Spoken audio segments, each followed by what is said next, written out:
All right, cool. So now kind of comes our main event, which is we're going to talk about TDD, which stands for test-driven development. So when you've been doing your challenges up until now, there's usually been a file that says something spec, right? You run that file, and it'll give you a bunch of trues or falses, right? Sound familiar? Hope so. And all we're doing there is we're saying we take cases where we think your function should do a certain thing. We check if the output is what we expect it to be. And then we print it out, true or false. Pretty simple, right? But the more complex your code gets, the more complex your testing needs to be. And so that's why we have testing frameworks that we're going to be using. We're going to explore one of those today. But first I want to talk about why we do this testing. So it may sound like a silly question, but why do we test our code? Make sure it works. Make sure it works. Yeah. When you get down to it, that's what it is at the end of the day. We want to make sure that when we write code, it's doing what we expect it to do. Test-driven development takes that and pushes it to a further extreme. Test-driven development is literally, like it's right there in the name. The tests drive the code. And my old instructor used to say that if you really want to do test-driven development, you should be writing all of your tests before you ever define a function. That's a lot. And not everybody's going to do that, but it's a good philosophy to have. Because the idea is because it's important that you write your tests first. And there's a few reasons for that. One, it helps with the planning stage. If you're writing tests for functions that you haven't written yet, then you're putting in your mind right away what the behavior of those functions will be. And the other important thing is you have to avoid a trap. And that trap is instead of writing code to pass your tests, you write tests that confirm what your code already does. And that's how errors slip through the cracks. If I'm writing a code that's supposed to output a certain string, and I just say, okay, I'm going to test it on my command line, copy and paste the string I get, and put it into my code, into my tests, I've put a confirmation bias in there that's going to let things fall through the cracks. So by testing your code, you're making sure that you're catching errors before they become too big, and more importantly, it also helps you figure out exactly where things go wrong, or at least a place to start. Because we can test more than just the output. We can test a lot of things. So that's the reason we do test-driven development. I can't guarantee that when you get your first job that they're going to emphasize TDD. They should. I can't promise that they will. A lot of places let it fall by the wayside, especially startups. And because they want to focus on the business side. So there's also a kind of an alternative to it called BDD, behavior-driven development, which is essentially writing tests that show the business people, hey, it's framed in such a way to show that it's working on the business end of doing the things they want it to do rather than outputting what we want it to do. So it's just a different philosophy. There are articles on that in the syllabus. I just wanted to touch on it real quick. So what we're going to be doing today, though, is unit testing. Sorry, a little lag there. Unit testing is a type of test that is specifically saying we want to test out all of the behaviors of our functions. And to do that with Python has a built-in testing framework called unit test. It ships out with it, so you don't need to install it from anywhere. It's pretty great. Every coding language has its own framework, or maybe sometimes several. So I'm going to show you a bit about, we're going to talk about unit test, and we're going to use it to solve a problem called Fizzbuzz. Who here is familiar with Fizzbuzz?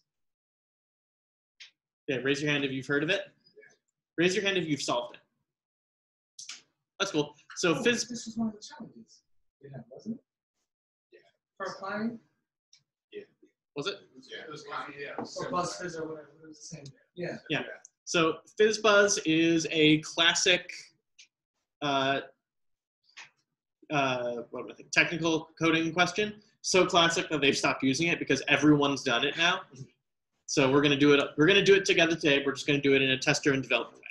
So the way Fizzbuzz works is the purpose of Fizzbuzz is it takes in, well, it doesn't take in any input in this case. It's going to return an array of numbers 1 through 100. But if the number is a multiple of 3, replace it with fizz. Else, if it's a multiple of 5, replace it with buzz. If it's a multiple of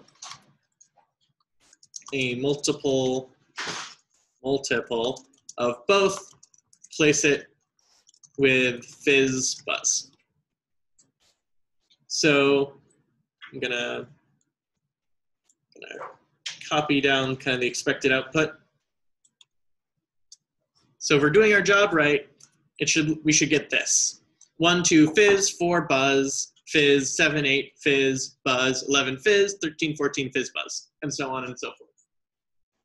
Any questions on what we're trying to do with Fizzbuzz? Okay. So since I want to do this tester and development, I want us to start writing our tests before we even start planning out how to do Fizzbuzz. So I'm going to open up Fizzbuzz spec here. And I'm going to import the library called unit test. I'm also going to import the function we're going to be testing. So I'm going to say from fizzbuzz.py. We don't need to say .py. I want to import a function called fizzbuzz. So that's just saying, find a document called fizzbuzz, import a function called fizzbuzz. We're getting an error here that says no name fizzbuzz and module fizzbuzz, but we'll worry about that later. So unit test is the library that helps us figure out how to do the testing. And it's going to be using some syntax that right now may seem a little weird. By the end of next week, it's going to seem old hat. So I'm just going to kind of do the basic skeleton of a unit test testing thing. And you can just feel free to copy this and use later. And then once you understand more about class object-oriented programming, it's going to make a lot more sense. So I'm going to make something called class. I'm going to call this Fizzbuzz test case. And inside here, I'm going to say unit test dot test case.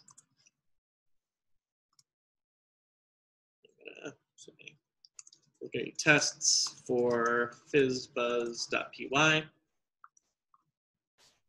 And then underneath here, I'm going to say if underscore 2 underscores name, 2 underscores is equal to a string, 2 underscores main. I'm going to say unit test.main.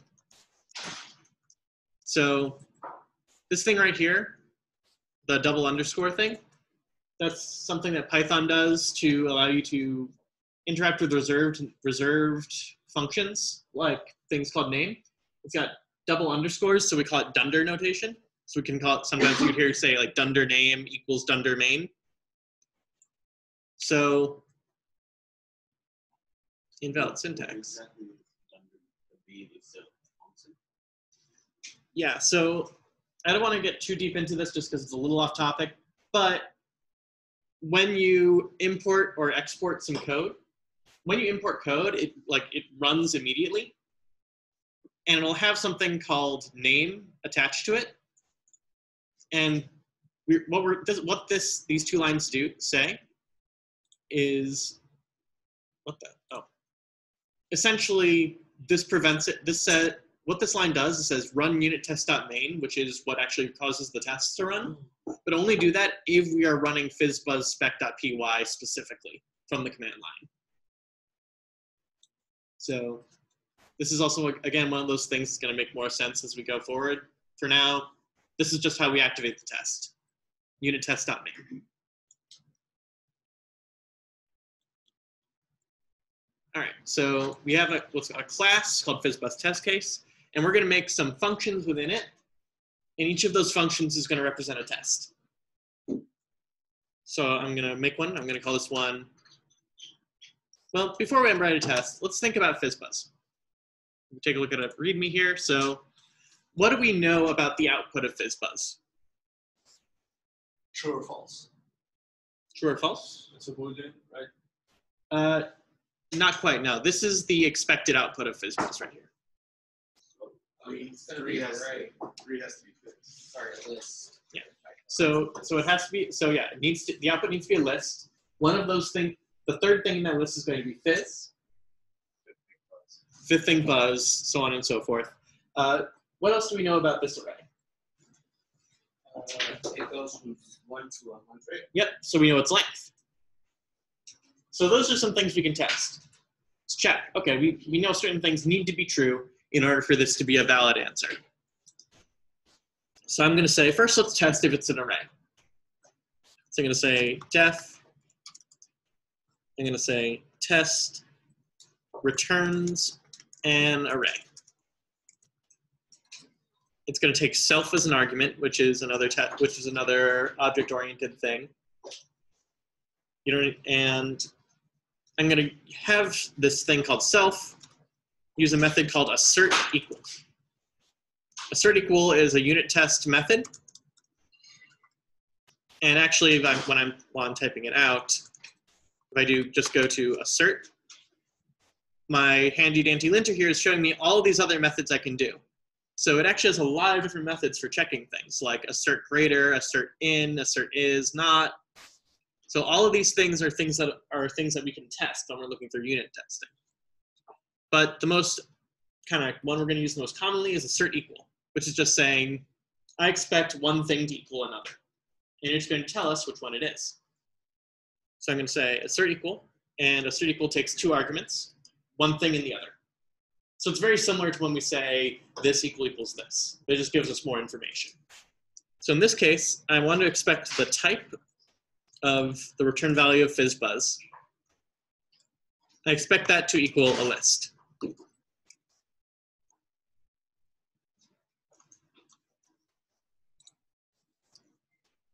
So if I run this spec file, let's see what happens.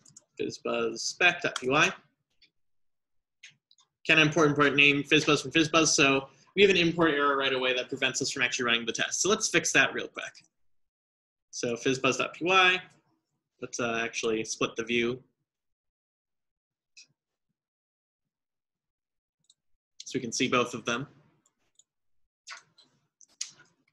So I'm just going to say def Fizzbuzz. And I'm just going to have it pass for now, just so there's something there. So now we have a function called Fizzbuzz for us to import. If I run the spec file again, as you can see now, I ran one test and it failed. There's one failure. And I could scroll up a bit. I should be able to get some more details. So it failed, test returns an array, and it tells us why. It says traceback, most recently called last, Fizzbuzz spec, and test returns an array. Assertion error. Class none type does not equal class list. So not only did the test fail, it told us exactly why it failed. It expected it to return a list, and instead it got something called none type, because that's what pass does. Pass is just a placeholder, essentially. So we need to make this test pass. But before I do that, I want to make this look a little nicer, because that's kind of hard to read. So there's a Python library we can install called green. You just do pip install green. It's already installed on my machine. And green is just a way of making it look nicer. So next time I want to run this, instead of saying Python Fizzbuzz spec, I can write green Fizzbuzz spec.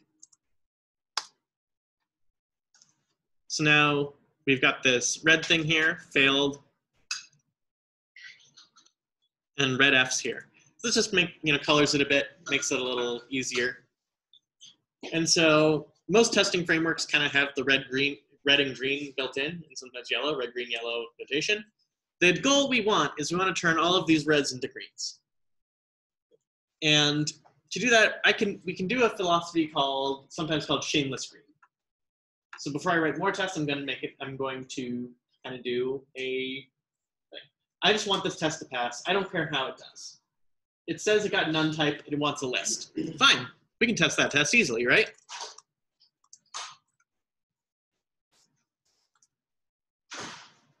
All our tests pass. We're done, right? Yeah. So essentially what I'm going to be doing, so shameless green says it's the cycle of TDD, is run your tests. When you hit a red, do whatever you have to until that light turns green, then move on to the next one.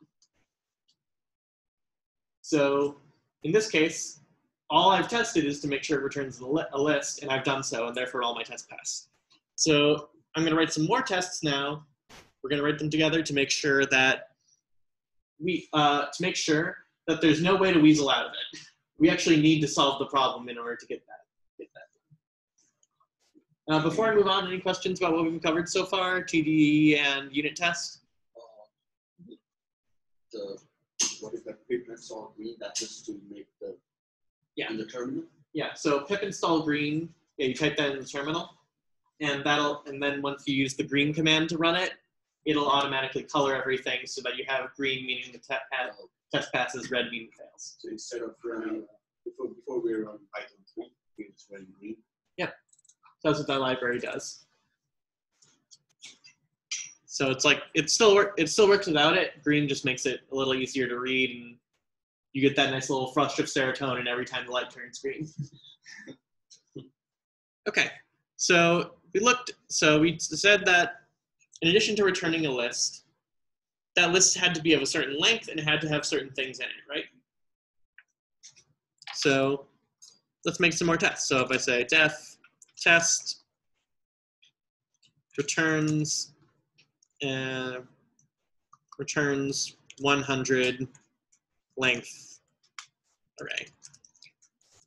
The syntax here is more convention than anything else. You don't have to call it test does this, but it's good to be explicit about what you're trying to accomplish here. So I could say self.assert equal len of Fizzbuzz should be 100.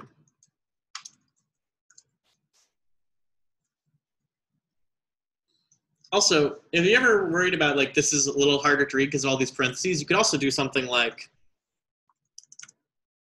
Fizzbuzz array equals Fizzbuzz, and then do just len of Fizzbuzz array. This, even though this is its own library, but we're still just using Python here. So if you ever feel like this is easier to read, you can do that too. All right, and then, so I remember someone else said the third thing should be fizz, right? So we can test that as well. Say def test third element is fizz.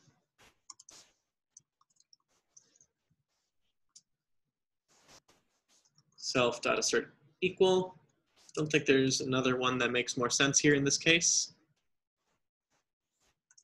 Then we want to say, in that case, Fizzbuzz. So that would be, which index are we looking for here? 2. 2 is fizz. We can do the same thing to make sure that our fifth element is buzz, right?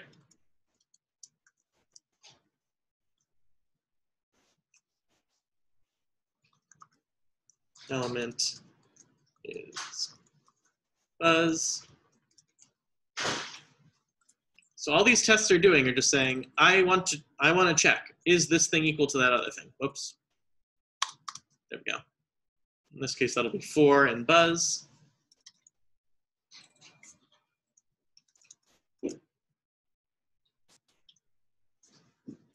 And we should also check that our 15th element is Fizzbuzz. So these tests are all, you know, they almost write themselves. What did I do? What happened? Close the side window. Oh, how did I do that? Weird. All right. There we go. Test 5th.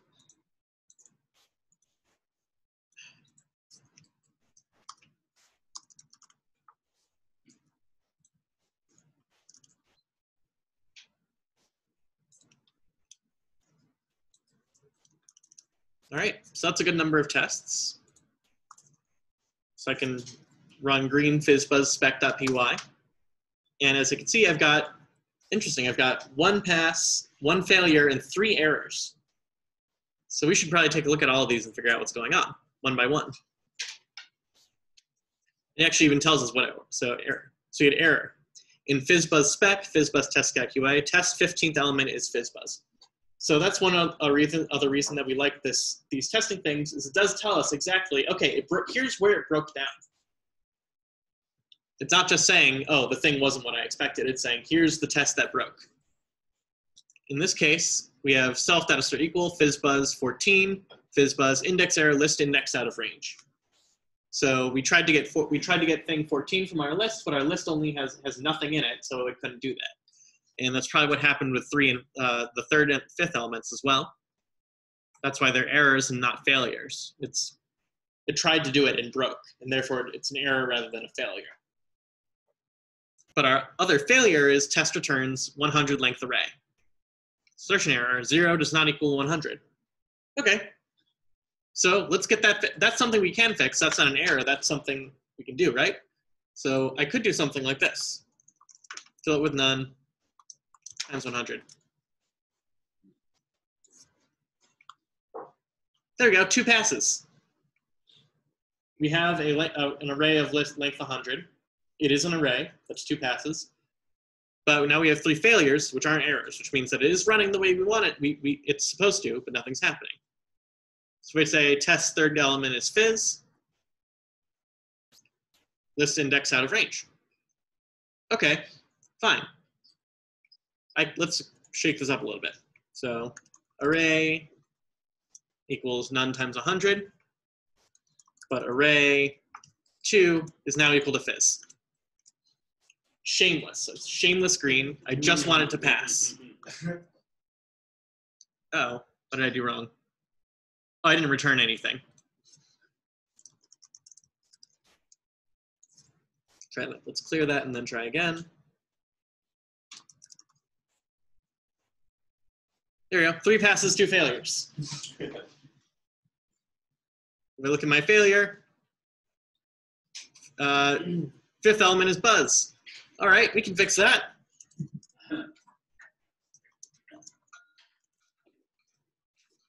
Obviously, you're not going to do it this granularly in real life. I'm just kind of trying to show you the methodology I'm trying to get here. 4 passes, 1 failure. The failure is the 15th element should be fizzbuzz. Okay.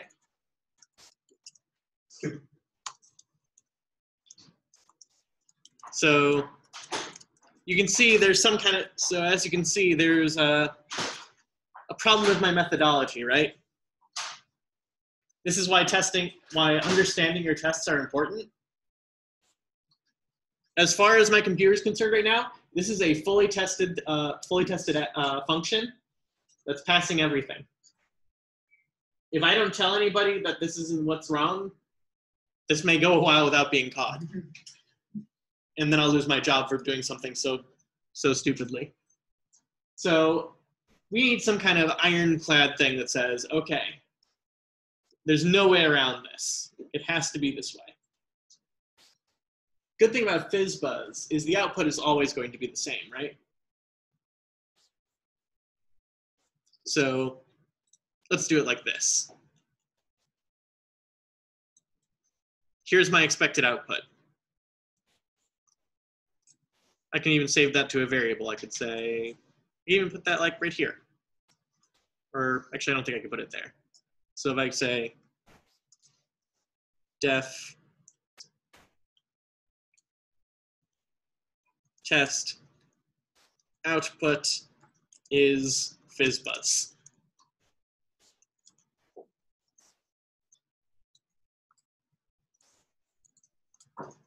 And I could say FB equals, here's our array. We can, so that's a little annoying, but what can you do? Then I want to say, all right, self.assert equal.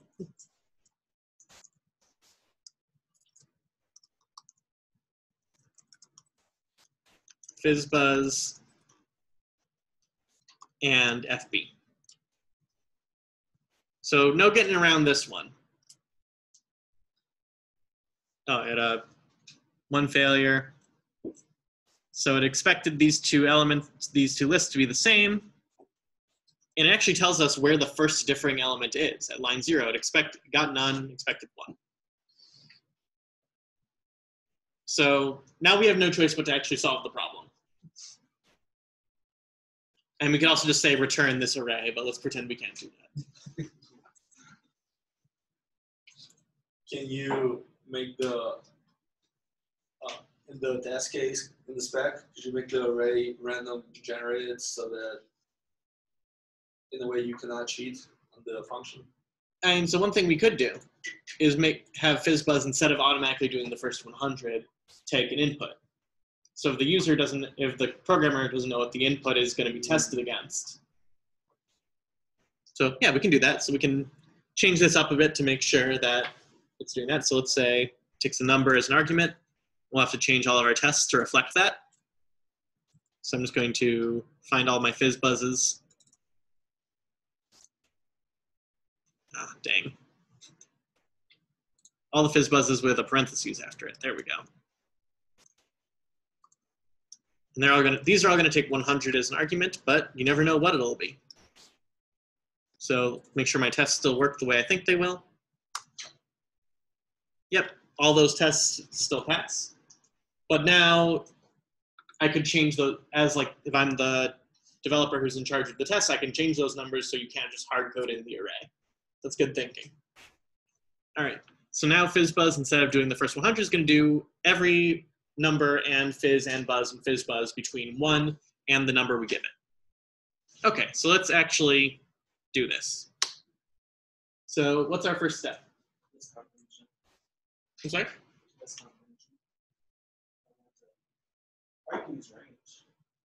Oh, yes. So we could do a loop. Yeah. So we could do like for, let's call it I in range num, because we want to repeat this number times, and things are going to be different depending on what number we do. But we're kind of jumping into this real quick. I want to make sure we're being very careful that we're going to pass all these tests and we're going to do it the right way. So we kind of jumped into this list, but before we do that, let's get some pseudocoding in. So we have Fizzbuzz. We know we need to return an array of every number between 1 and num, and replace certain numbers with fizz, buzz, or Fizzbuzz. So what's the first step? Very first step. Function. Write the function. Yeah, write the function. Define Fizzbuzz function, let's call it. Be technical.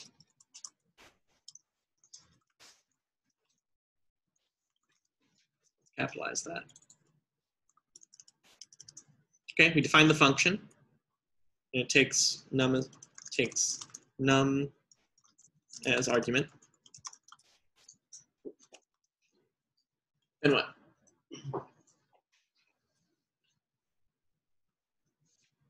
Remotes, feel free to jump in.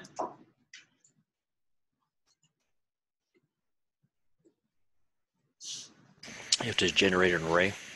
Yeah, we need to create an array.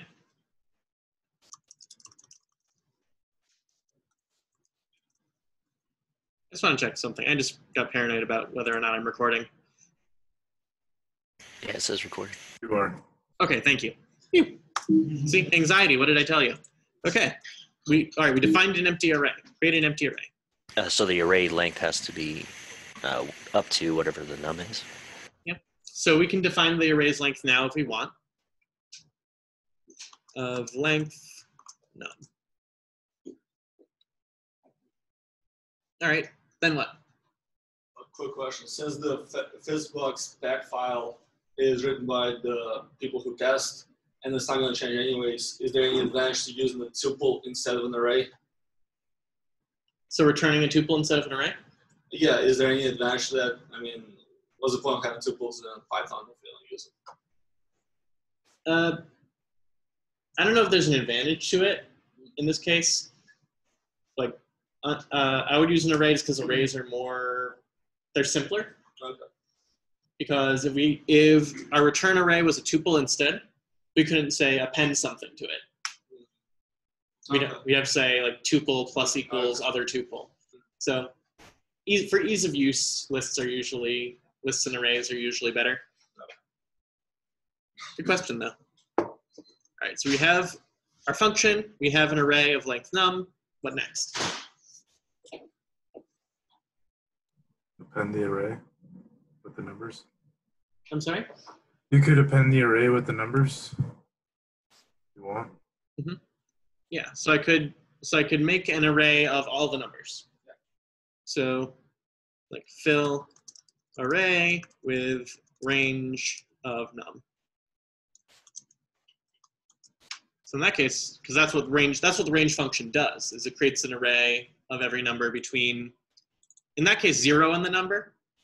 So we're going to have to make sure, but we can define that it needs to be starting at 1 instead.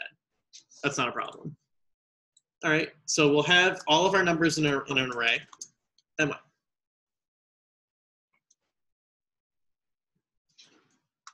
You want to start replacing the numbers. Yeah, we need to start replacing numbers. How do we know, what's the simplest way to check every number, to make sure that we only do this to the ones that that are multiples of 3, 5, or 15? If the number is divisible by 3, 5, or 15, when you're putting it into the array initially, you would just substitute for Fizzbuzz and Fizzbuzz respectively. Okay, so I'm hearing a lot of things about, while we're doing this, do that. So that tells me that there's something happening repetitively over and over again based on our data structure, which means we need a what? A loop. So we need to loop through the array and then say, all right, if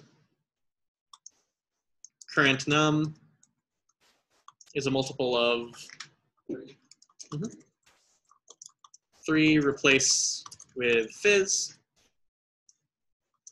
If current num is a multiple of 5, replace with buzz. And if current num is a multiple of both, replace with Fizzbuzz. And if it's not any of those, we just leave it alone. And then at the end, we got to return the array. Okay. So let's go through this one by one. We define Fizzbuzz, replace with that. Create an empty array of length num, fill array with range of num. So we can kind of combine these steps into one thing. We could say, array equals range num.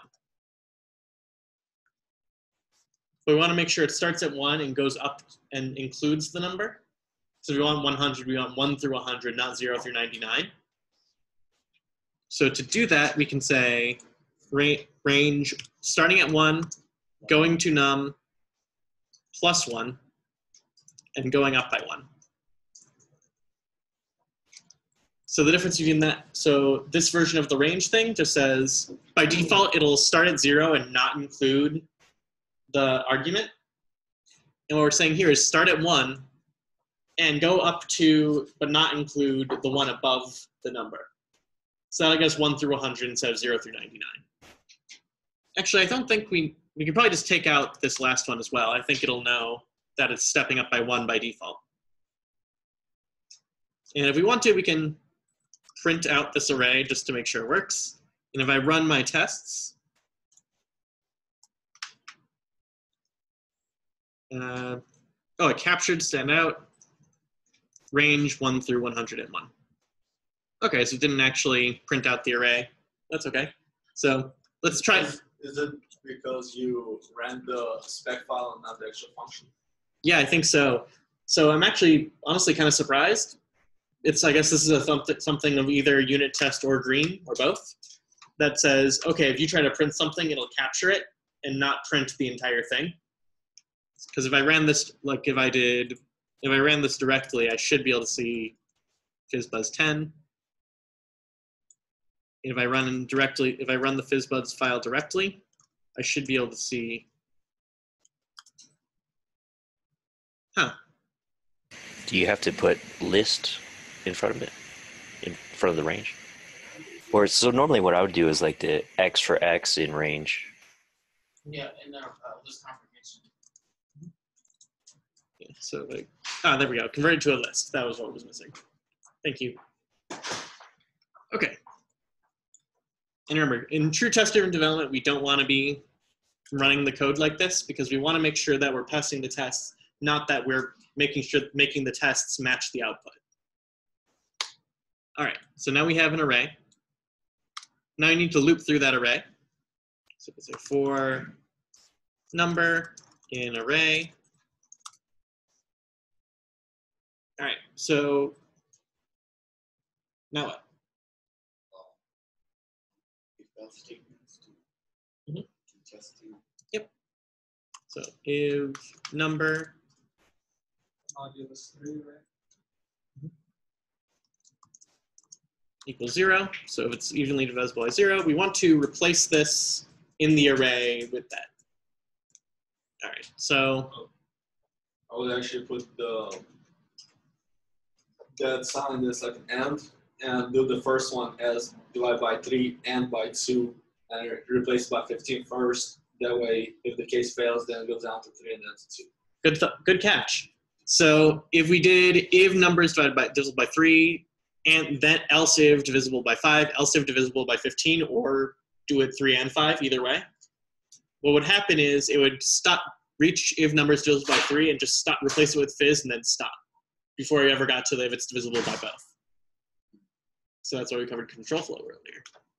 So we could either say if modulo 15 equals 0, or do if modulo 3 is equal to 0 and modulo 5.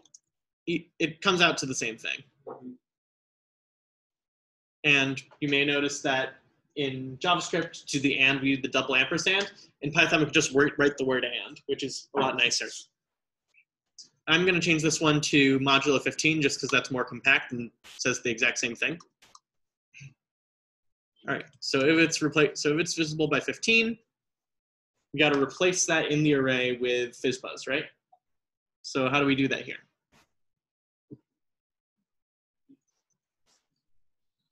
Array number equals to Fizzbuzz. So array number equals Fizzbuzz. Okay, and then we can have elif and just do this for 3 and 5.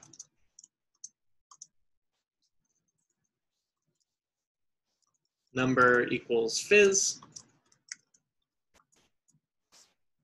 Elif. So, number, not array number.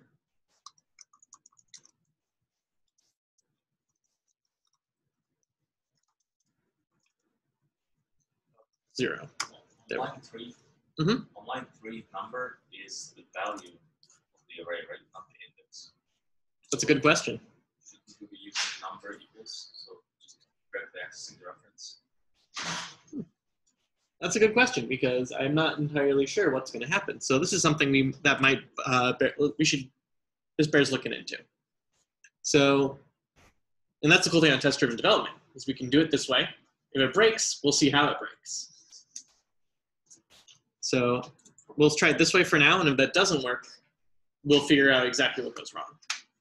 So I think you're right, but I want to see it happen in the test-driven way. All right, so we got if else out, and in this case, if it's none of these things, we just leave it alone. And then we should return array. All right, so I'm gonna run our test suite and see what happens. All right, we got 6 errors, which is a lot. How many tests do we have? 6. Also, I did realize that one of our tests is definitely wrong because the length is no longer 100. The length should be 100. Never mind. Okay, so let's take a look at all of our. We got a bunch of errors here. There 6 errors, not failures. So what's the error say? Not all arguments converted during string function formatting. Interesting. You can use this. You can just type past it by str number, and that will turn into a string. So I'm sorry. What do you mean? For str, number. Oh. Yeah. So that depends if number is what type of data it is. Yeah. And we can always check. We could say print, because I don't know if I want to type it, if I want to convert it because I don't know what it is. So if I do print, sorry, I want to do that up here. I want to print out the type of number before I check anything. So type number. So I'm expecting to get a number, but I might not be. Let's see what happens if I run the test. Okay, they are integers except for the last one. So, all right, so something's definitely going wrong here, but I'm not sure what it is yet. So our numbers are doing that. So our error still says not all arguments converted during string formatting.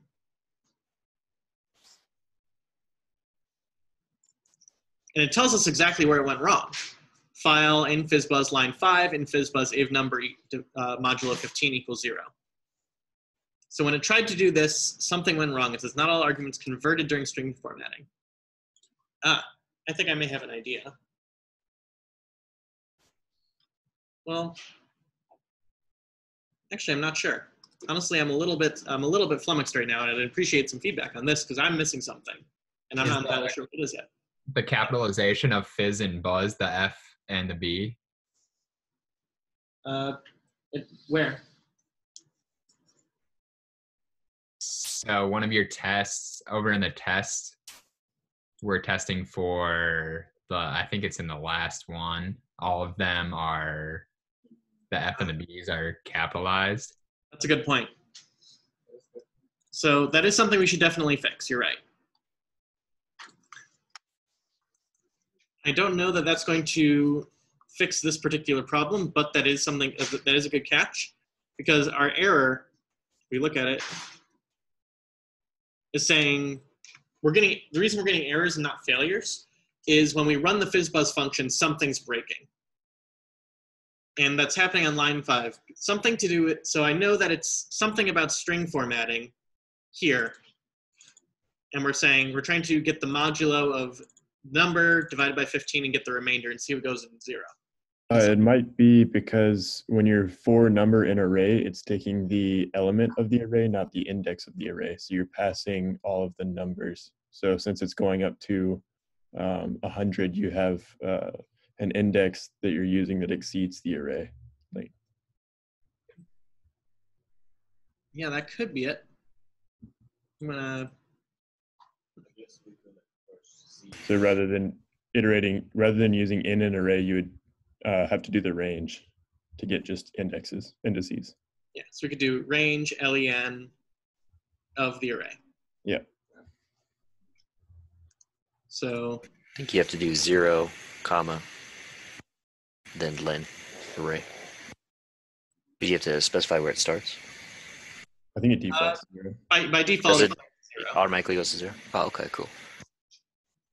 Okay, this is progress. We got 4 failures and 2 passes, but no errors, which means that our function is running. It's just not doing what we want it to do. So we take a look at what passed and what failed. So in this case, all right, test 15th element is Fizzbuzz. And it says assertion error 15 does not equal Fizzbuzz. All right, so, and if we look at this one, we expect 5 to be, 5 to equal, the 5th element to be equal buzz, but it's 5. Our tests are contradictory. And list, and it shows list if you're here. So we have Fizzbuzz. So interesting, it says, looks like our first element 0 is going Fizzbuzz right away. So we're starting in the wrong when we do range. So it's starting at 0. So this is what it is. So Can you try printing out your array first so we can see exactly what it's outputting? So I might do this in the Fizzbuzz spec here instead of in the function.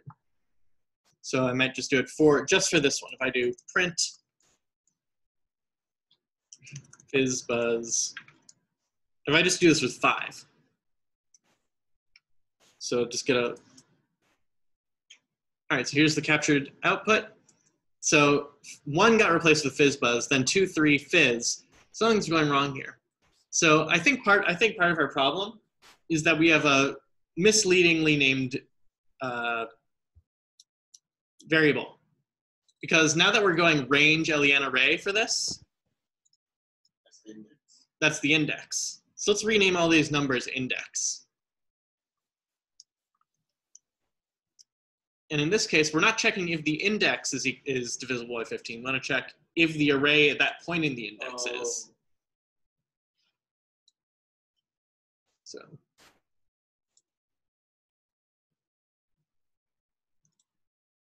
So we're very close. It was just a little bit of a rat.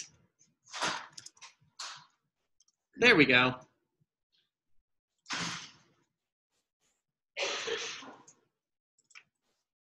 I'm not as good on the keyboard as John.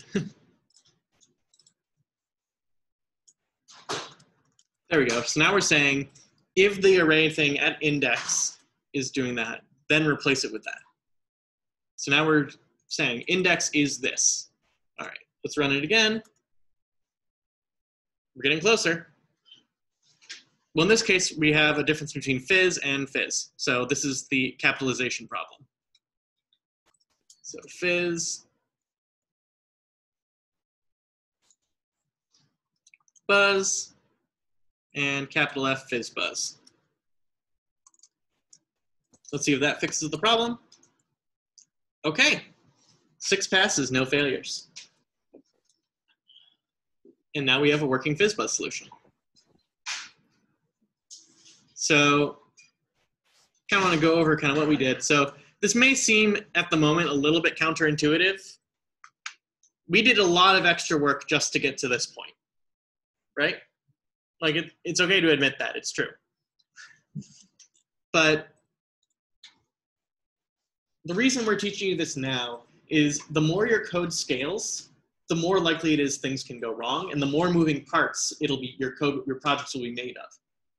The more thorough your tests are, the more likely it is that you're going to catch an error before it becomes a big problem. So if you have a big application set up and you have, several hundred helper functions for just one part of it, if we can do unit testing for each of those helper functions and run our tests regularly, as soon as something breaks, if something we changed is changing how the way another function works, it'll show us where it is. It's like a warning indicator light on your car's dashboard. The engine light goes off, something's wrong, let's go, and then we can use our tools to figure out exactly where it is, as opposed to waiting until the car starts smoking. So we're trying to hammer this in early because we want, from now on, all of your challenges to be unit tested. So for Python, you're going to be writing your own unit tests. For JavaScript, we're not going to go into this now, but there's a library called Jest. That's going to be a link to that will be in the curriculum. So we'd like you to take a look at that. That's a JavaScript testing framework that works very similarly to this, but has its own syntax. So from now on, I believe when you open up your challenges, it'll show you like those basic if this, like print if this equals this things. But it's also going to say convert these into real unit tests. And we're going to be looking for that from now on. And with that, I think That's all there. Does anyone have any other questions about test-driven development, unit test, Fizzbuzz? Just one. What was the self? We had tested function array and then parentheses. Self? Self, yeah. What was that? All right. So this is, again, one of those things that we're going to be focusing more on later, but self refers to, in general, essentially, we create this class called Fizzbuzz test case, which gets something from the library unit test case.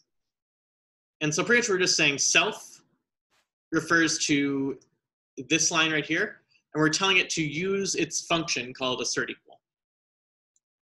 And that's going to, again, that's going to be something that makes more sense later on. So like self, like we could have an entire lecture on self, to be honest. And just wait till you get into this. That's even worse. Self and just putting out the stuff and get that format in. Just You've done. So if you want to class for a second. Yeah, totally. Okay. Are you all done with no any questions? Because there's something very non-academic to discuss. Okay, cool. The remote system applies to you as well. Stand over here. stop So- recording. Yeah, you don't have to record this. Okay. One sec. So if you really have to go to the bathroom,